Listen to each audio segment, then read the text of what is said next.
Imagine being so rich that you accidentally destroyed an entire country's economy, not on purpose, not through war, not through trade. You just give away too much gold. That's exactly what happened in the year 1324, when one man walked out of the Sahara Desert with 60,000 people behind him and 80 camels, each carrying 300 pounds of pure gold. By the time he left Egypt, the value of gold had collapsed. Inflation had devastated the region, and it would take more than 10 years for the economy to recover. His name was Mansa Musa, and by today's standard, he was worth an estimated $400 billion, making him, according to many historians, the richest human being who has ever lived. Richer than Elon Musk, richer than Jeff Bezos, richer than the Rockefellers, richer than the kings of Europe combined. But here's what they never taught you in school. Because the real story of Mansa Musa isn't about the gold. It's about what he built with it. You may have heard the name Mansa Musa. You may have seen the viral post about his wealth. But nobody tells you the full truth. That's why Europe was drowning in plague and superstition. A black African king was ruling over one of the most advanced, educated, and economically sophisticated empires on planet Earth. Mansa Musa took the throne of the Mali Empire around the year 1312. His name literally means King Moses, and the empire he inherited was massive. At its peak, the Mali Empire stretched across what is today Mali, Senegal, Gambia, Guinea, Niger, parts of Nigeria, Burkina Faso, Mauritania, and Ivory Coast. An empire roughly the size of Western Europe. And here's what made it powerful. Two resources that the world couldn't live without: gold and salt. Mali controlled more than half of the known world's gold supply. Let me say that again. More than half of all the gold in circulation across Europe, North Africa, and the Middle East came out of West Africa. Every gold coin in every king's treasury, from Paris to Baghdad, was likely minted from gold that had passed through the hands of Mansa Musa. He didn't just have the money, he was the money. Mansa Musa was a devout Muslim, and in 1324 he decided to do what every Muslim who can afford it tries to do once in their life: make the Hajj, the pilgrimage to Mecca. But this was no ordinary pilgrimage. Historical accounts describe it like being something out of a movie. 60,000 men marched with him across deserts, among them 12,000 slaves, each one dressed in Persian silk, each one carrying 4-pound bar of solid gold.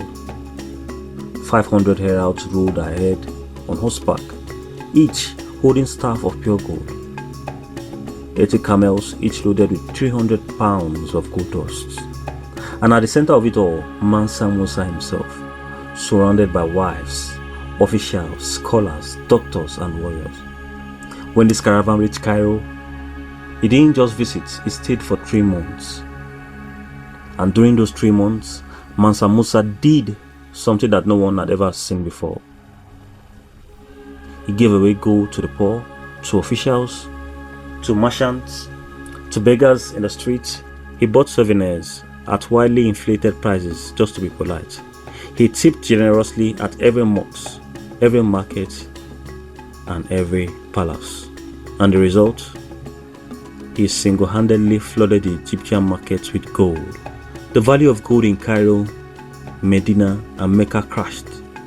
Merchants went bankrupt. Prices spiraled out of control. Historians estimate the damage at over $1.5 billion in today's money. And here's the crazy part. On his way home, Mansa Musa realized what he had done, so he tried to fix it. He borrowed gold back from Cairo's moneylenders at high interest rates just to pull it out of circulation. He is, to this day, the only individual in recorded history known to have personally moved the price of gold across the entire Mediterranean world. Think about that. One man, one trip, one economy collapsed. Now, here's where the real story begins. The pilgrimage is the viral headline. The meme, the TikTok fact. Richest man who ever lived crashed Egypt's economy. That's where most people stop. All Mansa Musa did after he came home is what should be in every history book on earth. He brought with him an Andalusian architect named Abu Ishaq al-Sahili, and together they transformed the city of Timbuktu into one of the most extraordinary centers of learning the world has ever seen. He commissioned the Dingumbera Mosque, a structure built of mud brick and timber that is still standing today, 700 years later. But the mosque was just beginning. Under Mansa Musa and his successors, Timbuktu became home to the University of Sankore, and as it peak, it had 25,000 students. To put that in context, at the same time, the University of Oxford in England had a few hundred students. A few hundred. Timbuktu had 25,000. And the libraries of Timbuktu held between 400,000 and 700,000 manuscripts, written in Arabic and local African languages, on subjects including astronomy, mathematics, medicine, law, philosophy, pharmacology, poetry, and theology. Scholars came from Cairo, from Baghdad, from Damascus, from Fez, to learn from African scholars, not the other way around. African mathematicians were solving complex algebra. African astronomers were mapping the movement of stars. African surgeons were performing cataract operations. In the 14th century, African jurists were writing legal treatises, still studied in Islamic law today.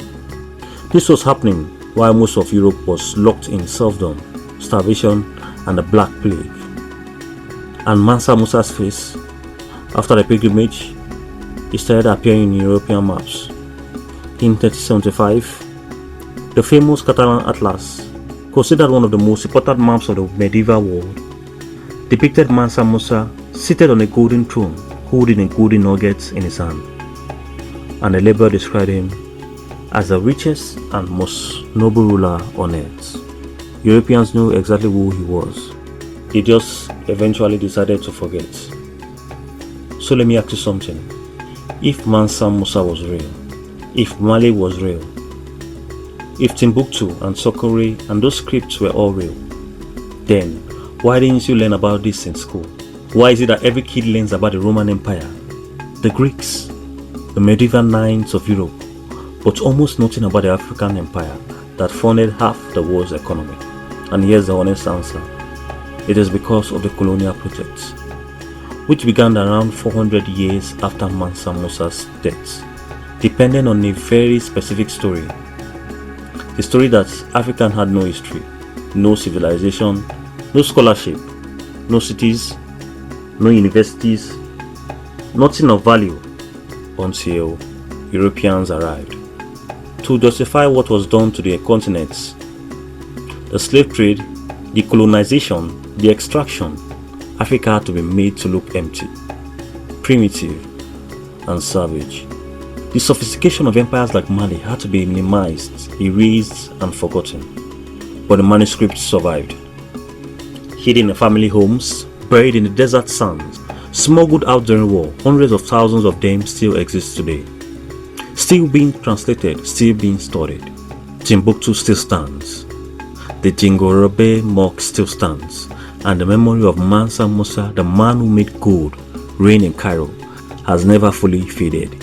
He died around the year 1337. His empire would last another 200 years before slowly declining. But his fingerprint on history is permanent. So the next time you see someone on the internet argue about the richest person who have ever lived, Bezos, Musk, Rockefeller, the Rothschild, remember this: a 14th century African king who was Muslim, black, a patron of learning, a builder of universities, a man who walked out of the desert with more gold than Europe had ever seen, had all their words looking like a child's play. History isn't just what happened. History is what we choose to remember. And for too long, we have chosen to remember only parts of the story. If this video taught you something you didn't know, do three things for me. Hit that like button, subscribe if you're new, and drop a comment below telling me which historical figure do you think deserves to have their story told next. Until then, stay curious, stay informed, and never let anyone tell you that history is settled. I'll see you in the next one. Bye.